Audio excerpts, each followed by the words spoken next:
Kecha internetda shok bo'lgan xabar: O'zbekistonda 15 milliondan ortiq fuqarolarning shaxsiy ma'lumotlari tarqalib ketdi. Bu degani hakkerlarning qo'liga tushgan ma'lumotlar hozirgi kunda xavf ostida. Xavfsizligimiz uchun hozir hammamiz qilishimiz kerak bo'lgan 3 ta eng asosiy qadam. Birinchisi, MyGov, OneID, Soliq.uz, PayMe, Click shunga o'xshagan ilovalardagi login hamda parollarimizni zudlik bilan almashtiramiz.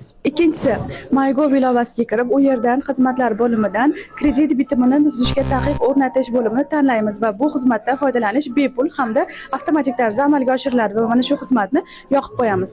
Va oxirgisi, 3-qadam, bizga prokuraturadan, ichki ishlardamiz, bankdamiz deb telefon qilganlarga ishonmaymiz. Hattoki ular bizni shaxsiy ma'lumotlarimizni to'ppa-to'g'ri aytishgan taqdirda ham biz ularga hech qanday kodlarni va boshqa ma'lumotlarni taqdim etmaymiz. Shunday qilib, shaxsiy ma'lumotlarimizni xavfsizligi uchun parolni almashtiramiz, kredit olishga taqiq qo'yamiz va SMS kodni hech kimga bermaymiz va bu videoni yaqinlarimizga yuborib, ularni ham ogohlantirib qo'yamiz.